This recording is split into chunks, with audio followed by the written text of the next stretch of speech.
مومنات شروع کرنے سے پہلے دعا کہ مالک اس پاک عبادت کو اپنی پاک بارگاہ میں منظور و مقبول فرما۔ آپ سب کا گھروں سے آنا، بانی مجلس کی یہ صف ماتم بچھانا اور ہم سب کا پڑھنا وارث پرسا امام زمانہ علیہ السلام کی پاک بارگاہ میں منظور و مقبول ہو۔ مالک ہم سب کے گناہان کبیرہ صغیرہ کو معاف فرما، ہمارے والدین کے گناہان کبیرہ صغیرہ کو معاف فرما۔ اٹھیں تو علی علی پکارتے اٹھیں، مریں تو حسین حسین پکارتے مریں۔ بار الہ تجھے اپنی شان و عظمت کا واسطہ ہمیں ان لوگوں میں شمار فرما جن سے شہزادی کونین راضی ہو۔ بر محمد و آل محمد صلوات۔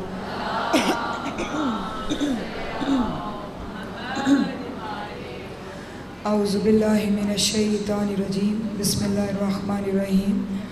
الحمدللہ رب العالمین، الصلاۃ والسلام علی سیدنا و مولانا ابی القاسم محمد۔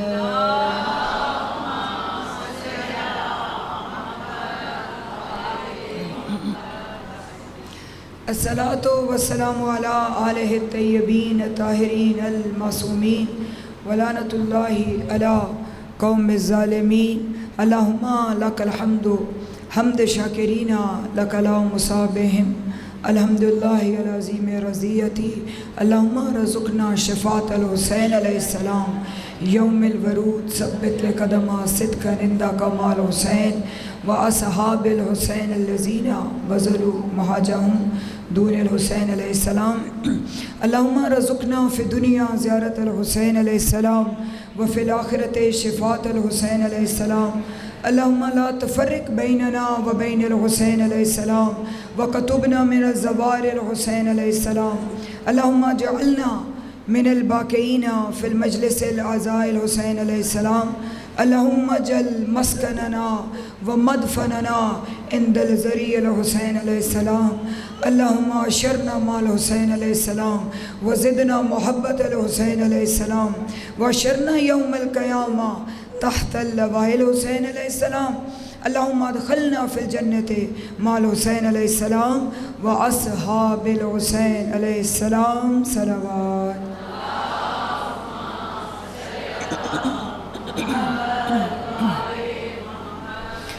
بسم اللہ الرحمن الرحیم۔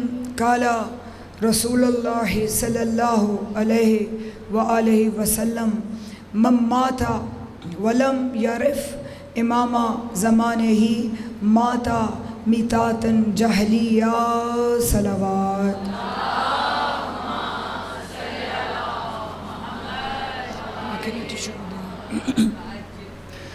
مومنات، آج 5واں دن ہے معرفت امام زمانہ علیہ السلام اور ہماری ذمہ داریاں، اور مجھے یقین ہے میری بات میری بہنوں کی سمجھ میں آ رہی ہے۔ یہ اتنی اہم ضرورت ہے کہ انشاءاللہ ہمارے پاک امام کا ظہور جلد ہوگا، تو اب وقت ہے کہ ہمیں آنکھیں کھول کے دیکھنا ہے کہ اب ہمارے پاک امام کا ظہور انشاءاللہ ہونے والا ہے، تو ہمیں کیا کرنا چاہیے۔ کل بتایا کہ ہمارا حق ہے کہ ہم اپنا وجود مولا کے سپرد کر دیں، اپنی آنکھیں وعدہ کریں مولا اپنے نفس کی مرضی سے نہیں دیکھیں گی جو آپ چاہتے ہیں، کان جو ہیں وہی سنیں گے جو آپ کو اچھا لگتا ہے، ہاتھ وہی کریں گے جو آپ کو اچھا لگتا ہے، ہماری اپنی مرضی کچھ نہیں، اپنے وجود کو مولا کے حوالے کریں۔ اور دوسری بات، توجہ میری طرف رکھیں، دوسری بات یہ کہ ہم مولا سے رابطہ ہم نے صرف عہد کرنا ہے، صرف 15 شعبان کو نہیں کرنا، وہ تو ہم خط لکھتے ہیں نا۔ اور ایک اور آسان مثال دے دوں کہ جب آپ خط لکھیں وہ اور بات ہے، آج کل بھی بتایا کہ چیٹنگ کا دور ہے، کسی سے چیٹ کریں وہ اور بات ہے، جب ڈائریکٹ گفتگو ہو تو وہ اور بات ہے۔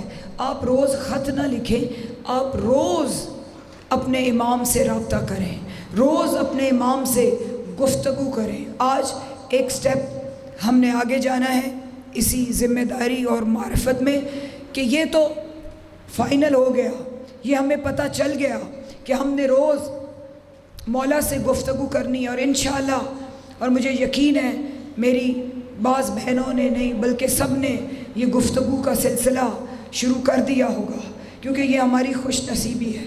اور مولا یہی بات اگلی بتانے لگی ہوں کہ یہ سلسلہ آپ نے شروع کر لیا، اس سلسلے میں اب ضرورت کیا ہے؟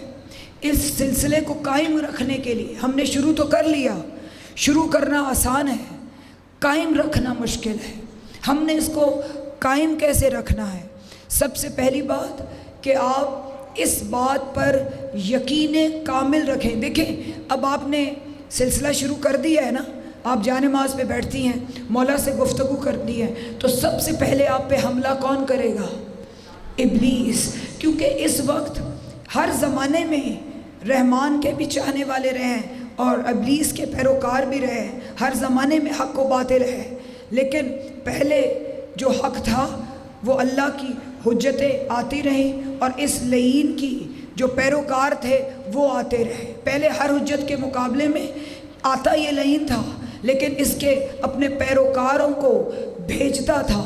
اب کسی پیروکار کو نہیں بھیجنا، اب جو مقابلہ ہے دونوں غیبتوں کا ہے، ایک غیبت میں اللہ کا مظہر ہے، ایک غیبت میں یہ ابلیس لعین ہے۔ اب مقابلہ کیونکہ ڈائریکٹ ہے، جیسے ہی کوئی انتظار کے لیے بیٹھتا ہے تو پہلا شدید حملہ کرتا ہے۔ سب سے پہلے ہمارے نے کیا سوچنا ہے کہ مولا کی جو آمد ہے، مولا کا ظہور قریب ترین ہے، اس بات کو اپنے ذہن میں بٹھانا ہے۔ رات کو سوئیں تو تیاری کر کے سوئیں، میں سو رہی ہوں، نہ جانے کس وقت جب مولا صدا دیں گے نا، جو روز رابطہ آپ کرتی ہیں اس کا فائدہ کیا ہوگا؟ ادھر سے مولا کی صدا آئے گی نا، ادھر سے ابلیس بھی حملہ کرے گا۔ جو روز رابطہ کرتے ہیں اور مولا کو کیا کہتے ہیں کہ مولا آپ تو 18,000 عالمین کے آقا ہے نا، تو میں بھی ایک ناچیز، ایک گناہگار آپ کی طرف رجوع کیے ہوں، مولا آپ کو آپ کی جد کا واسطہ میری طرف بھی نظر کرم کرے، اور مولا جب آپ صدا دیں تو جو لوگ آپ تک پہنچے، آپ کی صدا مجھ تک پہنچے، تو جن کو مولا امر کریں گے وہ لمحوں میں کعبے کے سامنے حاضر ہو جائیں گے۔ یہی رابطے کا فائدہ ہے۔ آپ نے یقین کرنا ہے کہ مولا کا ظہور قریب ہے۔ جیسے ہی آپ نے یہ دورانہ شروع کر دیا نا، روز تیاری کر کے سوئے، مولا سے گفتگو کر کے تیاری کر کے سوئے کہ مولا کا ظہور قریب ہے، فوراً یہ لعین آپ پہ حملہ کرے گا کہ پہلے بھی تو لوگ انتظار کرتے رہے، اتنی صدیاں گزر گئیں، تم بھی تو ان میں شامل ہو، اب کون سا قریب آ گیا، اب کون سی قیامت آ گئی؟ اور یہ بچوں پہ حملہ کرے گا۔ کیا کہے گی؟ بچوں کو کہے گا کہ ابھی عمر ہی تمہاری کیا ہے، تم انجوائے کرو، کوئی ایسا محبوب بناؤ جو تمہارے سامنے ظاہر ہے۔ کس کو محبوب بنا لیا؟ جو تمہیں نظر بھی نہیں آتا، بہکائے گا، بچوں کو بہکائے گا، یہاں تک کہ جب وہ ڈھیڑ عمر میں انسان جاتا ہے، 30-40 سال کی عمر میں آئیں گے، پھر بھی حملہ جاری رکھے گا۔ کیا کہے گا کہ ابھی کیا عمر ہے، بہت زندگی پڑی ہے، ابھی اپنے گھر کو دیکھو، کیا تم امام کے انتظار میں بیٹھ گئی ہو؟ حد یہ ہے کہ جب بڑھاپے کی دہلیز کو چھو لے، جب 70-80 سال میں پہنچ جائے، پھر بھی یہ ہمت نہیں ہارتا۔ کیا کہتا ہے؟ کون سی تمہاری عمر ہے؟ عمر لوگوں کی 100 سال برابر ہوتی ہے، ابھی بڑی زندگی پڑی ہے، اگر کرنا ہی ہے تو بعد میں کر لینا، لیکن ساتھ ساتھ کیونکہ ہمارے سروں پہ محافظ ہے، جو مصلی بچھا کے بیٹھتا ہے، جو گفتگو کرتا ہے، مولا فرماتے ہیں تم 1 قدم بڑھاؤ، میں 10 قدم بڑھاؤں گا۔ تو ادھر سے ابلیس حملہ کر رہا ہے، ادھر سے ہمارے محافظ بھی تو سروں پہ ہے نا، ادھر سے یہ کہتا ہے بڑی زندگی پڑی ہے، ادھر سے ہمارے امام کیا فرماتے ہیں؟ دیکھو شیعو، تمہارے پاس صرف 3 دن ہیں، تمہارے پاس صرف 3 دن ہیں۔ ایک دن وہ جو گزر گیا، جس میں تم نے غفلت کی، جس میں تم نے اپنے وقت کے امام کو محسوس نہیں کیا، وہ دن گزر گیا۔ دوسرا دن کون سا؟ جس نے ابھی آنا ہے، اس کا تمہیں یقین نہیں ہے، سو جاؤ، کل انتظار کر لوں گا۔ اگر وہ کل والا دن تمہارے پہ نہ آیا تو تم تو معرفت کے بغیر مر گئے، پھر تم جہالت کی موت مرے۔ دیکھو شیو، تمہارے پاس صرف ایک دن ہے اور وہ دن آج کا ہے۔ آپ نے آج ہی انتظار کرنا ہے، کل کا انتظار نہ کریں۔ کل کسی نے نہیں دیکھا، آپ تک پیغام پہنچ گیا کہ ہم پہ واجب ہے معرفت اور گفتگو۔ اگر زمانے کی تنگیوں سے بچنا ہے، اگر اگلی تنگیوں سے بچنا ہے، اس کریم نے ہمارے سروں پہ ایک شفیق سایہ دیا ہے۔ ہمارے مہربان، ہمارے آقا، ہمارے مولا، ہمارے وارث ہمارے سروں پہ موجود ہیں، تو آج ہی ان سے رابطہ کرنا ہے۔ اور پھر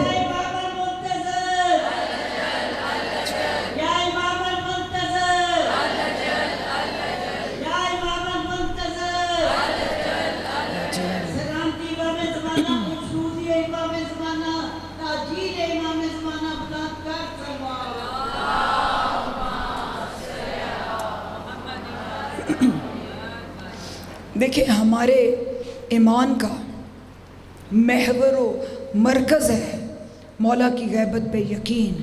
یہ ابلیس یہ بھی بھٹکاتا ہے، نماز تو پڑھتے ہو، عبادت کرتے ہو، ہر عمل کرتے ہو تو اللہ قبول کرے گا، نہ بھی انتظار کرو، نہ بھی بیٹھو۔ لیکن قرآن کیونکہ ہمارا ہادی ہے، قرآن ہمیں ساتھ ساتھ بتا رہا ہے کہ دیکھو متقی بنو، پرہیزگار بنو، لیکن یہ تقویٰ اور یہ قرآن پڑھنا کسی کام نہیں آئے گا۔ ھدی للمتقین الذین یؤمنون بالغیب، قرآن فرما رہے سورہ بقرہ میں، قرآن ہدایت صرف ان متقین کے لیے ہے جن کا ایمان غیب پر ہے۔ جب اصحاب نے پوچھا کہ یبنا رسول اللہ یہ غیب کیا ہے، کہ اگر ہمارا اس غیب پر ایمان نہ ہو تو ہمارا کوئی تقویٰ کام ہی نہیں آتا، تو کیا معصومین نے فرمایا اس غیب سے مراد قائم آل محمد کی غیبت ہے۔ اللہ فرما رہا ہے جس کا ایمان قائم آل محمد علیہ السلام کی غیبت پر نہیں ہے، وہ قرآن کو حفظ کر کے سینے میں بند بھی کر لے، یہ قرآن اس کو ہدایت ہرگز نہیں فرمائے گا۔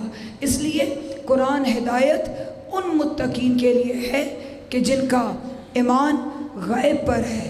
اسی لیے ایک اور نقطہ زبان پہ آ گیا کہ آپ نے انتظار بھی کیا، مولا سے گفتگو کا سلسلہ شروع بھی کر دیا، پھر بھی یہ آپ پہ حملہ کرتا ہے۔ اس میں اور ایک نقطہ قابل غور ہے کہ آپ نے اس منزل پہ آ کے جلدی نہیں کرنی کیونکہ ابلیس نہیں چاہتا کہ آپ کا رابطہ اپنے وقت کے امام سے ہو، کہ آپ نے رابطہ کیا ہے۔ اور یہ ہم سب کی فطرت ہے، جب ہم نماز سے کوئی ایکسٹرا عبادت شروع کر دیں نا، 4 دن ہو، کوئی تقیبات، کوئی نوافل، یہ فطرت ہے ہماری، ہم شروع کر دیں تھوڑا سا قرب کریں تو ہمارا دل ہوتا ہے کہ اگلے دن ہی ہم پہ کوئی وحی نازل ہو جائے۔ نہیں، انتظار کرنا ہے، اس میں صبر کرنا ہے، یہ بہت اہم پہلو ہے۔ آپ نے ایک دن انتظار کیا، ایک دن مولا سے گفتگو کی، 2 دن کی، 4 دن کی، ہفتہ گزر گیا، گفتگو ہو رہی ہے۔ اب آپ سمجھیں کہ میں تو گفتگو کر رہی ہوں اور یہ سمجھیں کہ اب مجھے تو جواب ہی نہیں آ رہا، اور یہی ابلیس حملہ کرے گا۔ 5 دن، ہفتہ جو گفتگو کی ہے، تمہیں کیا ملا ہے؟ اس مثال کو ایک عالم ربانی نے بڑی پیاری مثال سے سمجھایا ہے کہ دیکھو ایسا ہرگز نہ کرنا کہ ایک دمبا آپ لے کے آئیں، اس دمبے کو آپ چارہ کھلائیں، اعلیٰ چارہ دیکھ کے، کس نیت سے کہ یہ تھوڑا موٹا ہو۔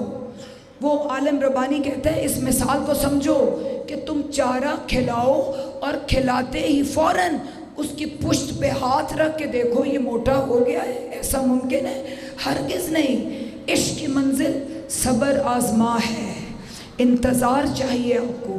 ہاں وہ ضرور جواب دیں گے اگر آپ کی معرفت کی منزل اتنی بڑھ گئی، اگر آپ نے اس معرفت سے گفتگو کرنی شروع کر دی تو وہ ضرور جواب دیتے ہیں، وہ تو حاضر ہیں، غیب تو ہم ہی ہیں۔ اسی لیے فرمایا کہ تم محسوس کیا کرو۔ اور دوسری اہم بات جو مولا نے ہمیں حکم دیا ہے، مولا فرماتے ہیں کہ دیکھو شیو، نسبتوں کو پہچانو۔ جب تمہیں نسبتوں کی پہچان ہو گئی، میں خود ہی تم پہ ظاہر ہو جاؤں گا۔ نسبت کی پہچان سے کیا مطلب ہے؟ مولا فرماتے ہیں کہ پہلے میرے چاہنے والوں کو چاہو، پہلے میرے چاہنے والوں میں محبت بانٹو تو میری محبت تمہیں خود ہی نظر آئے گی۔ ہم نسبتوں کی پہچان ہے نا، شہزادے کا گہوارہ ہے۔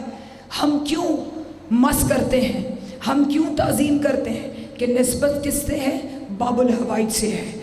باب الحوائج ابو الفضل کے علم کی کیوں تعظیم کرتے ہیں؟ کہ نسبت باب الحوائج سے ہے۔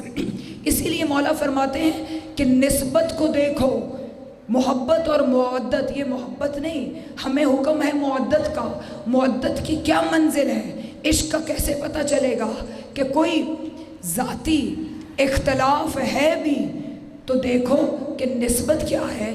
اس کے دل میں وہی 14 رہتے ہیں جو میرے دل میں رہتے ہیں۔ اپنا ذاتی اختلاف نہ دیکھو۔ جس دن تمہارے میں یہ بات آ گئی ذاتی اختلاف ہے تو دنیا کا ہی ہے نا، دنیا تو فنا ہے، اس کے دل میں تو 14 رہتے ہیں۔ اس کا دل کتنا پیارا ہے، اس کا دل کتنا عظیم ہے۔ یہ محبوب وہی اس کا ہے جو ہمارا ہے۔ نسبتوں کو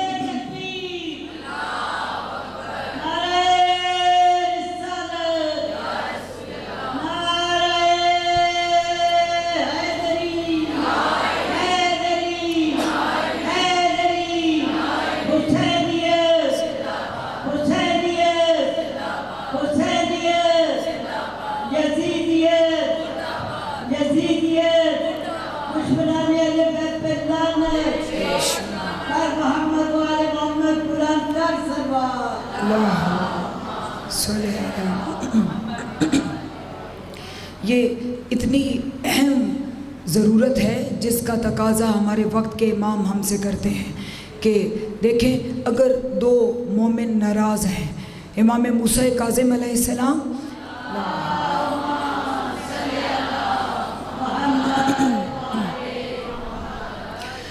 شب قدر کی فضیلت بتا رہے تھے کہ جو بندہ شب قدر میں جاگے، ساری رات اعمال کرے شب قدر میں، تو وہ جتنا بھی گناہ گار ہو اس کے گناہ بخش دیے جائیں گے۔ اگر اس کے گناہ زمین کے ذرات کے برابر بھی ہوں اس کے گناہ بخش دیے جائیں گے۔ سائل نے کہا کہ بس مولا، کہا نہیں، اگر اس کے گناہ آسمان کے ستاروں کے برابر ہوں اور وہ اس رات میں جاگ کے عبادت کرے، اللہ اس کے گناہ بخش دے گا۔ فرمایا مولا بس؟ فرمایا نہیں، اگر اس کے گناہ جتنے پانی ہیں، سمندر، دریا، ان کے قطروں کے برابر اس کے گناہ ہو تو اگر وہ شب قدر میں جا کے عبادت کرے اللہ بخش دے گا۔ وہ سائل رونے لگ گئے۔ مولا نے فرمایا کیوں روتے ہو؟ فرمایا کہ مولا اتنی راتیں آئیں، میں نے ان راتوں کو ضائع کر دیا۔ مولا نے فرمایا کہ گھبرانا، دو ناراض مومنوں کی صلح کرا دے تمہیں شب قدر کا ثواب ملے گا۔ یہ بات ہمارے وقت کے امام کو بہت پسند ہے۔ کیوں؟ فرمایا الفتنہ تو اشد من القتل، کہ فتنہ قتل سے بڑا گناہ ہے۔ فرمایا کہ دو مومنوں کی صلح کروا دو، شب قدر کا ثواب مل جائے گا۔ اور پھر فرمایا کہ مولا بس؟ فرمایا کہ کوئی مومن بیمار ہے اس کو پوچھنے چلے جاؤ، قربتاً اللہ، اپنے وقت کے امام کی خوشنودی کے واسطے اس کو پوچھنے چلے جاؤ، کوئی ناراضگی ہے بھی تو تمہیں پتہ ہے یہ مریض ہے، اور مریض کوئی عام نہیں، اس کے دل میں 14 رہتے ہیں، یہ ان کا ماننے والا ہے۔ تو پھر اگر یہ تصور کر کے تم پوچھو گے تو پاک مولا فرماتے ہیں کہ تمہیں شب قدر کا ثواب مل جائے گا۔ کوئی ضرورت مند ہے اس کی مدد کر دو تو تمہیں شب قدر کا ثواب مل جائے گا۔ اس لیے مولا فرماتے ہیں کہ شیعو نسبتوں کو پہچانو۔ اور پھر ایک اور ذمہ داری بتا کے بس جلدی سے گزرنا چاہتی ہوں، یہ بہت اہم ذمہ داری ہے۔ مولا کے لیے دعا کرنا یہ ہم پر واجب ہے، یہ ہمارا فرض ہے۔ آج میں پیچھے ابھی پڑھ کے آ رہی تھی تو ایک میری بہن نے مجلس میں سے سوال کیا کہ آپ یہ بتائیں کہ یہ جو ہم صدقہ دیتے ہیں پاک امام کا، یہ صدقہ کیوں دیتے ہیں؟ یہی بات کہ دعا مانگتے ہیں تو کیوں مانگتے ہیں؟ صدقہ دیتے ہیں تو کیوں دیتے ہیں؟ اور یہ اکثر لوگ سوال کرتے ہیں ہم پہ دعا واجب ہے، ہماری اوقات کیا ہے، ہم اور امام کے لیے دعا کریں؟ دیکھیں امام کو ہماری دعا کی ضرورت نہیں ہے، مجھے انصاف سے بتائیں اللہ کو ہمارے سجدوں کی ضرورت ہے؟ جس کو یہ 14 سجدے کرے، جس کو معصوم فرشتے سجدے کرے، جن کو انبیاء سجدے کرے، اس کو ضرورت ہے کہ ہم جیسے گناہگار سجدے کریں؟ لیکن ہم سجدہ کرتے ہیں تاکہ پتہ چلے وہ ہمارا معبود ہے، ہم اس کے عبد ہیں۔ ہمارے امام کو ہماری دعا کی ضرورت نہیں، لیکن ہم کرتے ہیں، ہم صدقہ دیتے ہیں تاکہ زمانے کو پتہ چلے ہم لاوارث نہیں، ہمارے سروں پہ ہمارے وارث جی سلامت رہیں۔ کیا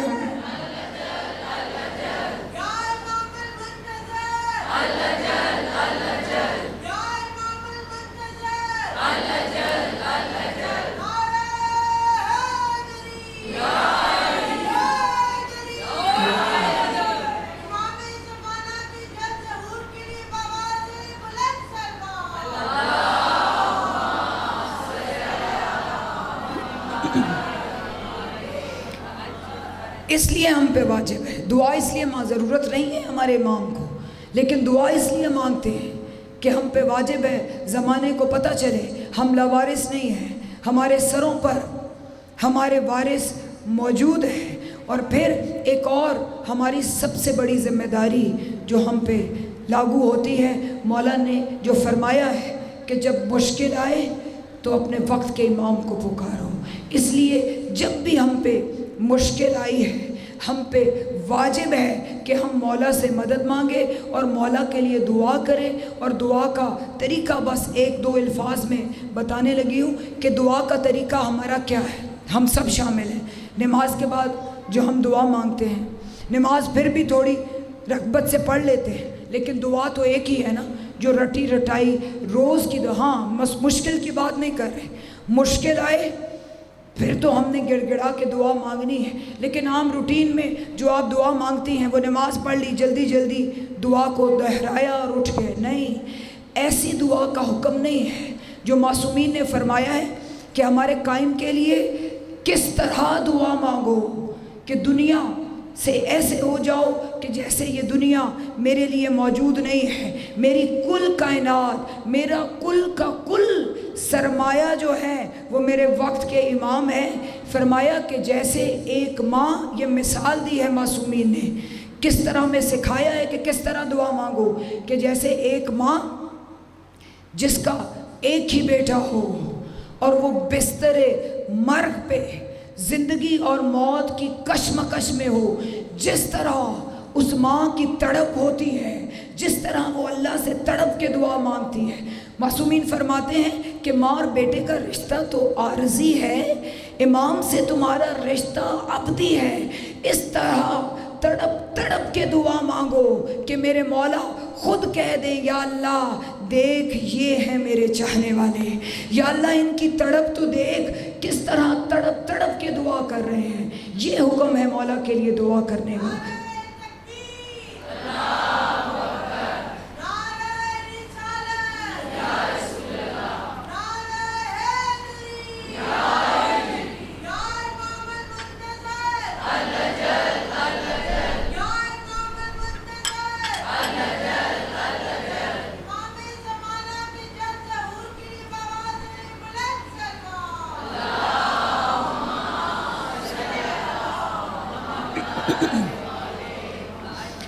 کہ ہم کیا ان کی معرفت حاصل کریں گے، ان کی شان و عظمت میں اللہ نے قرآن میں آیات کو نازل فرمایا ہے، انبیاء نے ان کی تعظیم کی ہے۔ سورہ حجرات پڑھ لیں، اللہ کی ذات ارشاد فرما رہی ہے یا ایھا الذین آمنوا لا تقدموا بین ید اللہ ورسولہ۔ اللہ کیا فرما رہا ہے؟ ایمان والوں سے مخاطب ہو رہا ہے کہ اے ایمان والوں خبردار، نہ اللہ کے آگے کھڑے ہونا، نہ اللہ کی پیش قدمی کرنا، نہ اس کے رسول کی پیش قدمی کرنا، نہ اس کے رسول کے آگے کھڑے ہونا۔ یا اللہ یہ بات تو سمجھ آتی ہے کہ ہم رسول کے آگے کھڑے نہ ہو، یا اللہ تو ہر سمت ہے نا، تو تو ہر جگہ موجود ہے، ہمیں پتہ کیسے چلے کہ ہم تیرے آگے کھڑے نہیں؟ تو تو بلا تشبیہ ہے، تو وجود نہیں رکھتا، تو یہ ہمیں نہ پتہ چلتا اگر وارثان قرآن نہ ہوتے۔ اللہ بتانا کیا چاہتا ہے کہ میرے رسول کے آگے کھڑے ہونا یہ کلو نا محمد ہے، 14 کے آگے کھڑے ہونا ایسے ہی ہے جیسے اللہ کے آگے کھڑے ہونا ہے۔ اس لیے فرما رہا ہے کہ اے ایمان والو، خبردار، نہ اللہ کے آگے کھڑے ہونا، نہ رسول کے آگے کھڑے ہونا۔ اور اس کا پتہ تب چلے گا کہ جب ہمارے امام پاک کا ظہور ہوگا، جناب عیسیٰ علیہ السلام بھی تشریف لائیں گے، اور جیسے ہی آئیں گے تو کہا جائے گا جناب عیسیٰ سے کہ آپ نماز پڑھائیں۔ جناب عیسیٰ واپس مڑیں گے، اپنے ہاتھوں کو قائم آل محمد علیہ السلام کے آگے جوڑ کے کہیں گے کہ یبنا رسول اللہ کیف تقدمو، کہ میں کیسے آپ کی پیش قدمی کروں۔ قال اللہ تعالی عز وجل فی کتابہ لا تقدموا بین ید اللہ و رسولہ، میں آپ کے آگے کیسے کھڑا ہو جاؤں؟ حقیقت محمدیہ تو آپ ہیں، جبکہ اللہ نے منع کیا ہے کہ اللہ اور اس کے رسول کے آگے کھڑے نہ ہونا۔ جی سلامت باد رہے، جبکہ اللہ نے منع کیا ہے۔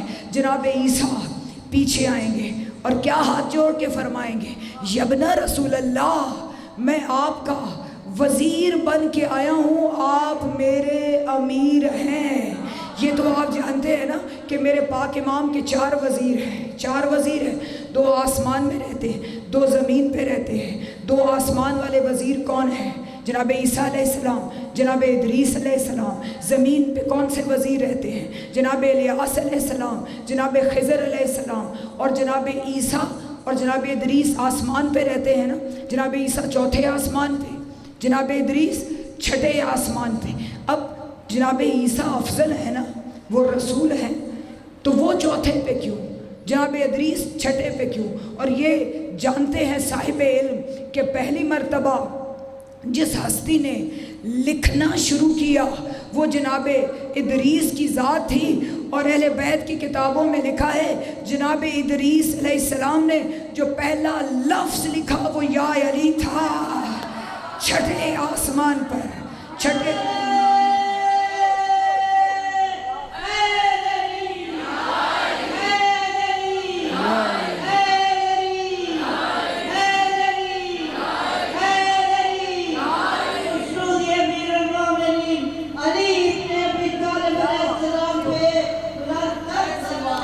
اللہ صلی علی محمد۔ اور جو 2 وزیر زمین پہ رہتے ہیں وہ آپ سب جانتے ہیں، انہوں نے آب حیات پیا ہوا ہے، لیکن کیوں پیا ہوا ہے؟ اللہ نے ان کو آب حیات کیوں پلایا؟ کہ اللہ نے تعارف کروایا کہ اے الیاس و خضر، میں نے تمام باقی انبیاء پر 114 کتابیں اتاری ہیں، اور جو میرا محبوب ہوگا جس سے میں عشق کروں گا اس پہ میں ایسی عظیم کتاب اتاروں گا جس میں 114 صورتیں ہوں گی، جس میں 114 صورتیں ہوں گی، اور ایک صورت اس میں ایسی ہوگی کہ جس میں تمام کتابوں کا علم سمیٹ کے رکھ دیا جائے گا۔ جو قرآن کا تمام کتابوں کا نچوڑ صورت ہوگی، اس صورت کا نام سورہ فاتحہ ہے، اس کو میں قرآن میں رکھوں گا۔ جب اللہ نے تعارف کروایا تو جناب ادریس اور جناب الیاس اور جناب خضر جو ہیں وہ اللہ کے حضور سجدے میں گر گئے، گڑ گڑانے لگے، یا اللہ ہم پہ کرم فرما، ہمیں اس صورت کی تعلیم فرما، ہمیں وہ صورت تعلیم کر۔ اللہ نے فرمایا کہ نہیں الیاس و خضر، وہ میرے محبوب کی امانت ہے، وہ میں نے محبوب کے لیے رکھی ہے، تم نے مجھے سجدے کیے ہیں، مجھ سے یہ طلب کیا ہے، تو میں اتنا کرم کر دیتا ہوں کہ میں تمہیں آب حیات پلا دیتا ہوں، تم زندہ رہو گے۔ اور یہ آب حیات جب پاک نبی سے پوچھا گیا یا رسول اللہ الیاس و خضر نے یہ آب حیات پیا ہے، یہ آب حیات میں خاصیت کیا ہے؟ کہا کہ جب ہر شے نے، کل میں نے آپ کے سامنے حدیث پڑھی تھی نا امام جعفر صادق علیہ السلام کی، کہ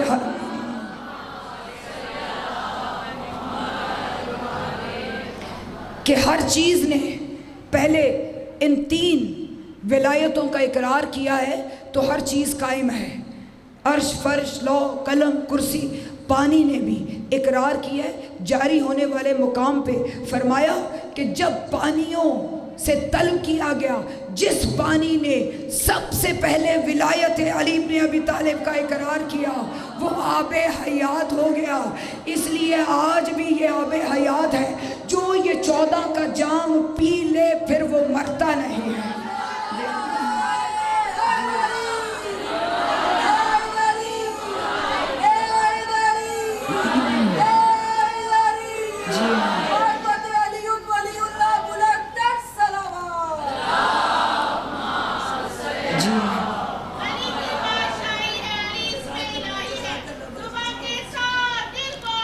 علی مولا، علی مولا، علی مولا، علی مولا،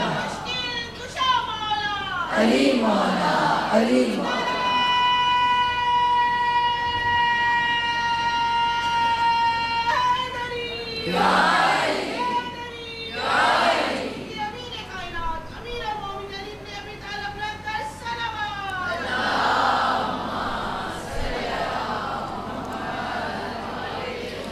اس لیے دیکھیں کہ جناب عیسیٰ علیہ السلام وزیر ہیں، ہمارے امام امیر ہیں، ہمارے امام ہیں، جناب عیسیٰ مقتدی ہیں، پیچھے نماز پڑھنے والے ہیں. اب آپ انصاف سے بتائیں کہ اگر امیر کا اندازہ کرنا ہو تو پہلے وزیر کو دیکھیں.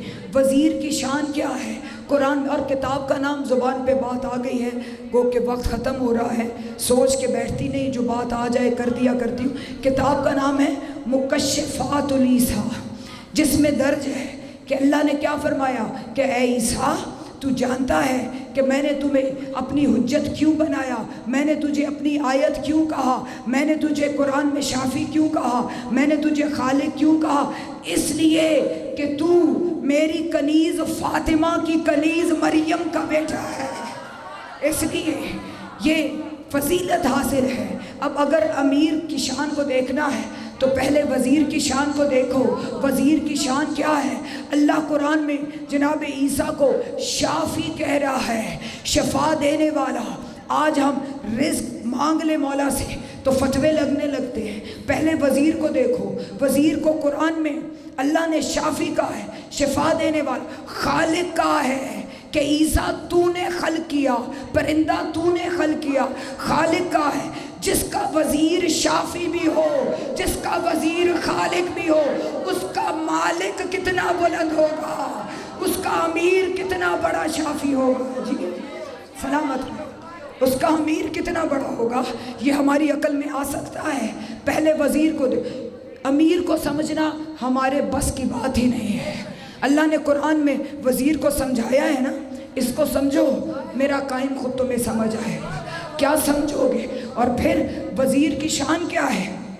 وزیر کی شان یہ ہے کہ قرآن میں وزیر کی شان کو، کی ماں کو اللہ نے بطول کہا ہے.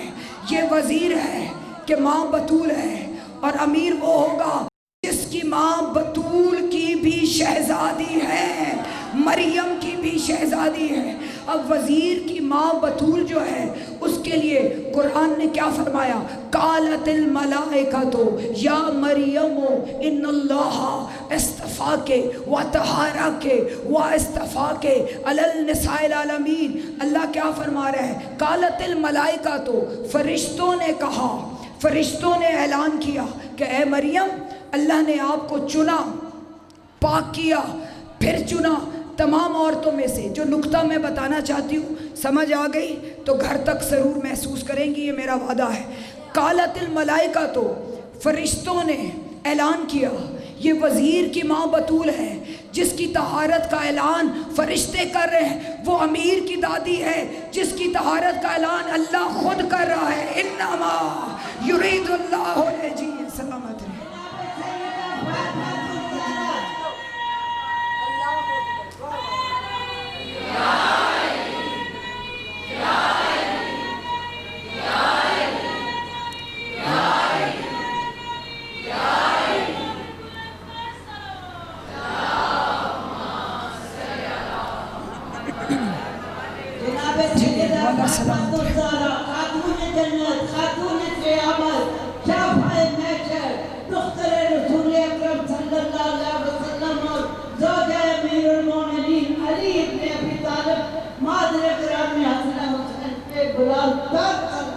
اللہ صلی اللہ. ہمیں کچھ کہنے کی ضرورت نہیں ہے، اللہ نے میرٹ تو خود دے دیا ہے. قرآن میں وزیر کی ماں کے لیے اللہ کیا فرماتا ہے؟ جناب مریم محراب عبادت میں تشریف فرما ہوتی تھی. اللہ فرما رہا ہے کہ جب جناب زکریا آیا کرتے تھے تو کیا دیکھتے کہ رزق بی بی مریم کے پاس پڑا ہے. پتہ کیا چلا کہ بی بی مریم عبادت میں مصروف ہیں، فرشتہ آیا ہے، رزق رکھ کے چلا گیا.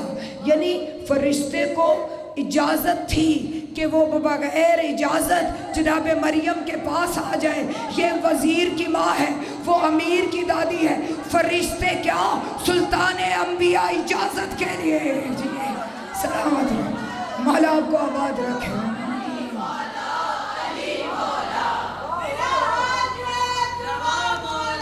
علی مولا علی مولا میرا مشکل کشا مولا علی مولا علی مولا حبیب علی ملک مولا علی مولا علی مولا میرا نجم کو کعبہ مولا علی مولا علی مولا.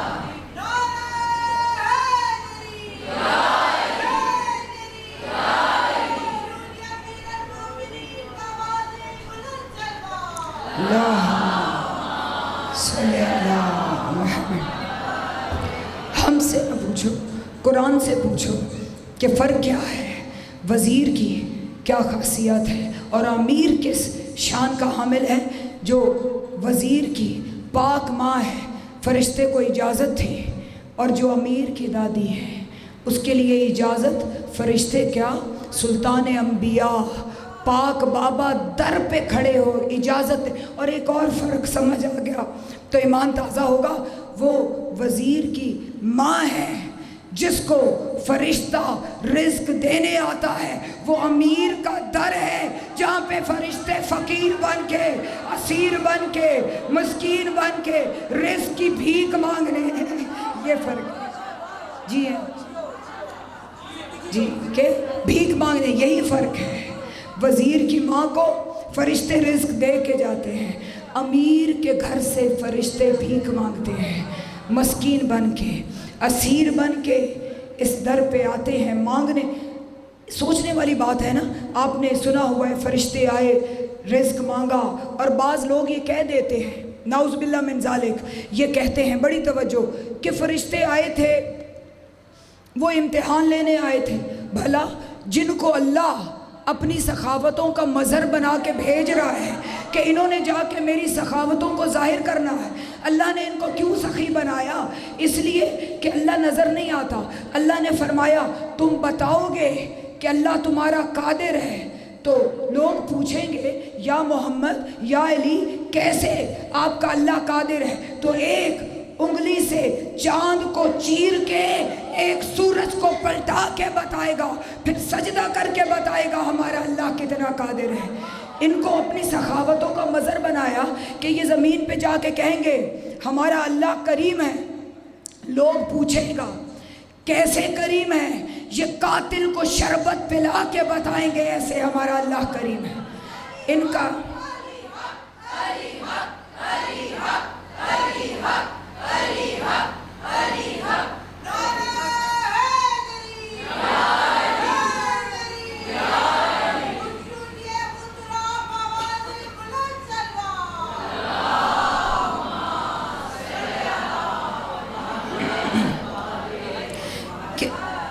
دیکھیں ان کو تو اللہ نے اپنی سخاوتوں کا مظہر بنا کے بھیجا کہ ان سے میرے کرم ظاہر ہو. لوگ پوچھیں گے تمہارا اللہ کتنا عظیم ہے، ان کی عظمت بتائے گی کہ ان کا اللہ کتنا عظیم ہے.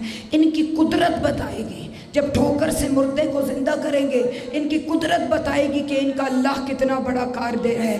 ان کا کرم بتائے گا کہ اللہ کتنا بڑا کریم ہے. ان کا رحم بتائے گا کہ ان کا اللہ کتنا بڑا رحیم ہے. یہ تو مظہر ہے. پھر امتحان کیسا؟ تمہارا ظرف ایسا ہے. ظرف کو کھولو، اللہ اللہ سمجھانا کیا چاہتا ہے کہ دیکھو تمہیں اعتراض ہوتا ہے رزق نہ مانگو، یہ فرشتے جو رزق بانٹتے ہیں اس در سے بھیک مانگ کے یہ زمانے میں بانٹتے ہیں۔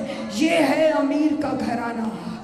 اللہ نے ساری حکمرانیاں ان کے حوالے کی ہوئے ہیں۔ معصومین کی زیارات میں آپ پڑھیں نا، خازن اللہ نے کہا ہے السلام علیکہ یا خازن اللہ، اے اللہ کے خزانہ دارو تم پہ ہمارا سلام ہو۔ اب اس میں لاج کیا لگتی ہے؟ میں اکثر بات آ جائے تو سمجھا دیا کرتی ہوں، اس میں لاج کیا لگتی ہے کہ یہ امام بارگاہ ہے، اس کو چلانے والے جو ہیں سمینہ جی ایک سٹور میں سب کچھ بند کر کے چابی جو ہے وہ ناصرہ جی کو دے دے کہ آج سے اس امام بارگاہ کی خازن جو ہے وہ ناصرہ ہے۔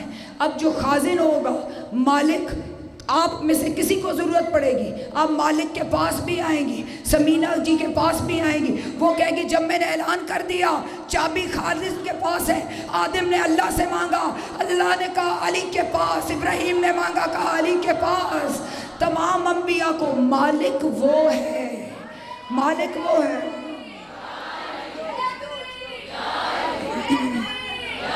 جی صلی اللہ،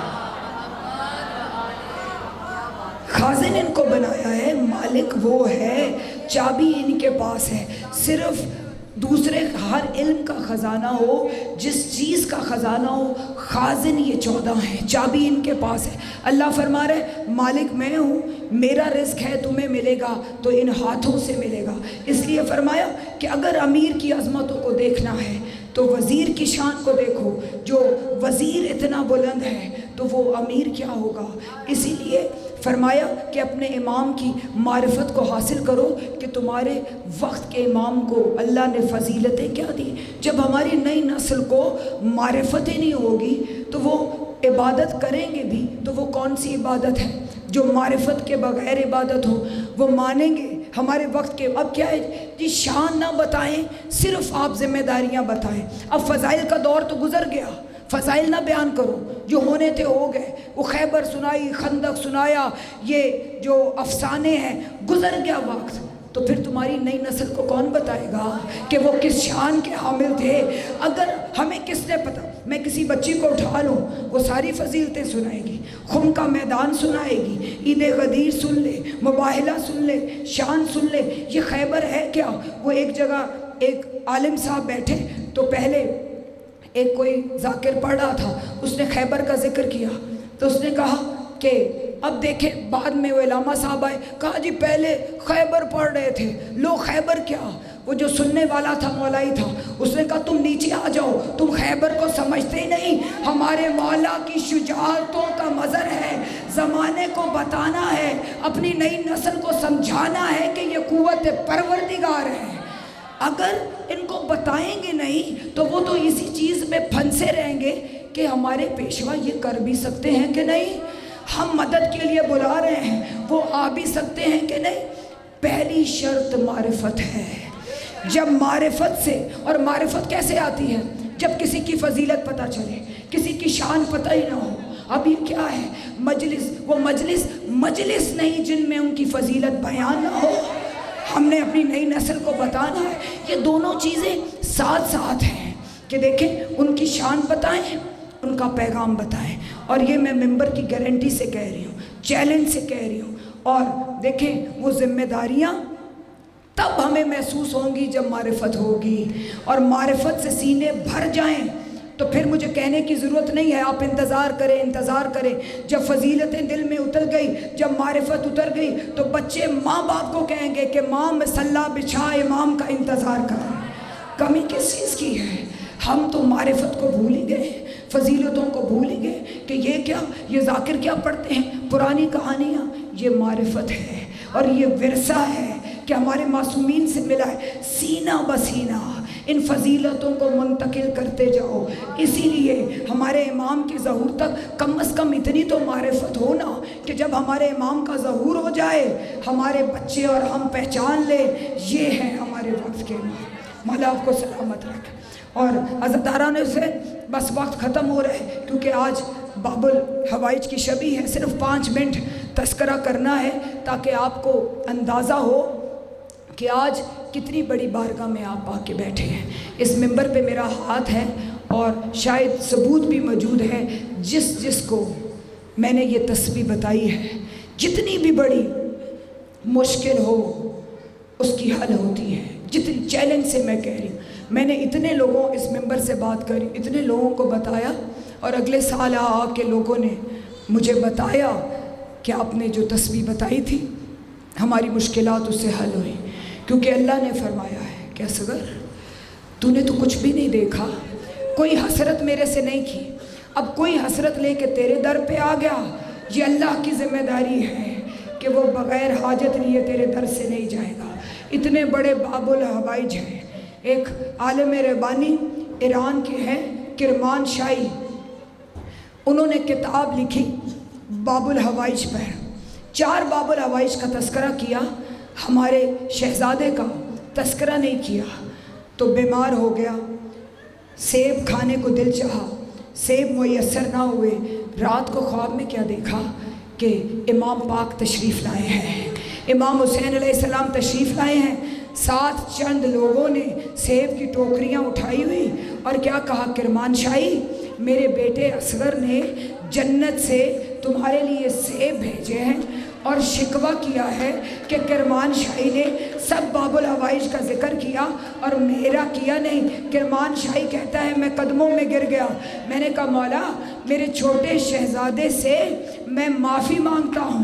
میرے مولا کے چہرے پہ سرخی آئی، فرمایا خبردار کرمان شاہی تو بھی سن، سارے زمانے کو بتا کوئی میرے اصغر کو چھوٹا نہ کہے، علی علی ہوتا ہے، چاہے وہ چھوٹا ہو یا بڑا ہو، زمانے کو بتانا، بڑی توجہ، زمانے کو بتانا کہ جو بڑی بڑی گرے، بہت بڑی گرے، بڑوں سے نہ کھل سکے، وہ میرا اصغر ننھی ننھی انگلیوں سے کھول لیتا ہے۔ جی اتنے بڑے باب الحوائج ہیں، آج میرا ایمان ہے کہ کوئی خالی نہیں جائے گا۔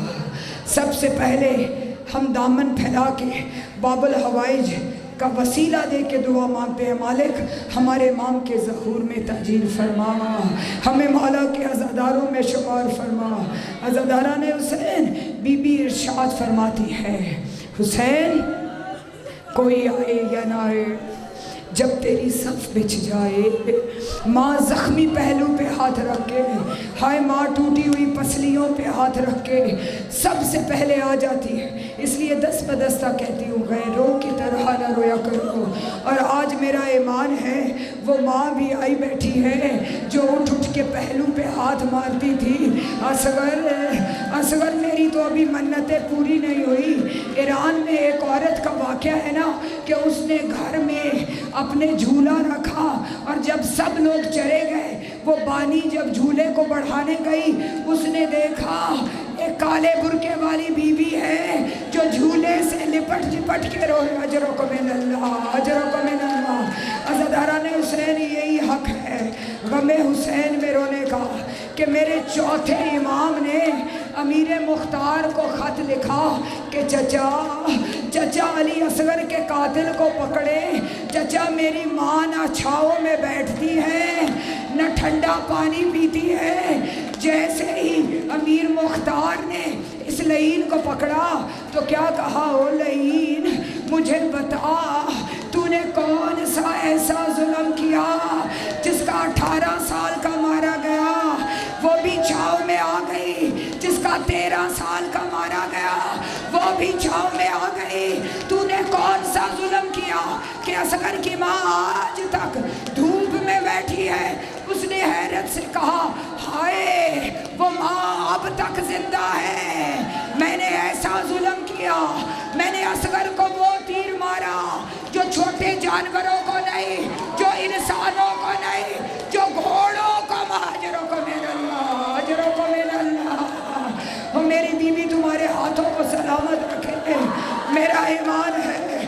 بی بی رباب کی حسرت تھی نا، کیونکہ سب سے آخر میں ماں کے سامنے اس شقی نے سر کو اتارا، ماں کے ہاتھ بندھے ہوئے تھے، حسرت لے کے جا رہی تھی اصغر ہاتھ کھلے ہوتے تو ماں ماتم کر کے بتاتی کہ میرا میرا اصغر کیسے رونے کے لائق ہے، بی بی آپ کی حسرت ہے، یہ ماتم اجر کو اللہ بی بی آپ کے ماتم کو قبول فرمائے۔ عزاداران حسین، میری بی بی چھاؤں میں نہیں بیٹھی، فرمایا ہائے وہ ماں اب بھی زندہ ہے۔ عزاداران حسین، خدا نہ کرے کسی ماں کا گود کا بچہ مر جائے، کسی کا گود کا بچہ مر جائے نا، تو جب کوئی تعزیت کے لیے آئے ماں اس کے کھلونے دکھاتی ہے، اس سے کھیلتا تھا۔ ہمارے چوتھے امام فرماتے ہیں جب میری اماں اس دنیا سے گئی، میں نے دیکھا پلو میں ایک گرا تھی، جب کھولا اس میں اصغر کے جھولے کی جلی ہوئی لکڑیاں جو رو رو کے کہتی تھی ہائے اصغر۔ بی بی تمہاری ہائے کو قبول فرمائے۔ جھولا گہوارہ سامنے ہے، باب الحوائج کا جھولا آپ کے سامنے ہے، اور میرا ایمان ہے ماں اسی جھولے کے قریب بیٹھی تھی جو لکڑیاں اٹھا کے لے گئی۔ اجرکم من اللہ، اصغر تیرے جھولے کی نشانی ہے، میری جان قربان ہو جائے۔ عزاداران حسین، اکیلا رہ گیا زہرا کا لال، ہر طرف سے مارو مارو کی صدا تھی، زخموں میں زخم تھے، تیروں میں تیر تھے۔ زخمی حالت میں علی اکبر کے بابا نے ہاتھ سر پہ رکھا، حل منا سری انصرنا، کوئی ہے جو مجھ غریب کی مدد کرے۔ یہ سننا تھا کہ اصغر نے، شہزادے نے اپنے آپ کو جھولے سے گرایا۔ بابا بابا اصغر کے ہوتے غربت کا استغاثہ، شہزادہ نیچے آیا، میرے مولا نے ہاتھوں پہ اٹھایا، اصغر اصغر شہادت کا شوق ابھی تو ماں بھی نہیں کہہ سکتا۔ میری بی بی نے شہزادے کو تیار کیسے کیا؟ ہر ماں نے سپاہی کو تیار کیا، میری بی بی نے خشک چہرے پہ ہاتھ پھیرا، زلفوں کو ٹھیک کیا، ایک رومال لیا، اس پہ ماتھے پہ پٹی باندھی، قالو انا للہ و انا الیہ راجعون، اصغر اللہ کے حوالے، اجرکم من اللہ۔ بی بی تمہاری ہائے کو قبول کرے، یہی حق ہے۔ اصغر یاد رکھنا، اصغر بابا کا بازو زخمی نہ ہو۔ بی بی کیونکہ تیر انداز تھی، خیمے سے دیکھ رہی تھی، اس لعین نے وہ تیر نکالا جو سے شعبہ تیر تھا، تیر اصغر کی گردن کو چیرتا ہوا دوسری طرف سے نکل گیا۔ اپنے مولا کی غربت سنیں گے؟ ہمارے مولا نے کہا شیعو، جب اصغر نے پانی مانگا میں نے تمہیں بڑا ہی یاد کیا۔ کوئی باپ، کوئی ایسا باپ دیکھا ہے جو بچے کی قبر بنائے؟ اصغر کا خون میرے مولا نے اپنی داڑھی پہ ملا، ذوالفقار سے قبر کھودی، ماں دیکھ رہی ہے، جب لٹایا پورے جسم پہ گرم ریت ڈالی، جب منہ کی باری آئی رو کے کہا او میرا لال، اجرکم من اللہ، او میرا لال، بابا قربان، اجرکم من اللہ، اجرکم من اللہ۔ بس ہو گیا مسائل، مولا کی غربت پر ہماری جانیں قربان ہو جائے۔ قبر تو بن گئی، اب ماں کی کیا حالت ہے؟ اس وقت سے دعا کیا کرے؟ اصغر خدا کرے یہ قبر تمہیں نصیب رہے۔ جب 11 کو قافلہ جانے لگا، سارے سر مل گئے، یہ نیزے لے کے آ گئے، ایک لعین نے نیزہ مارا، نیزہ اصغر کے سینے پہ لگا، اصغر اوپر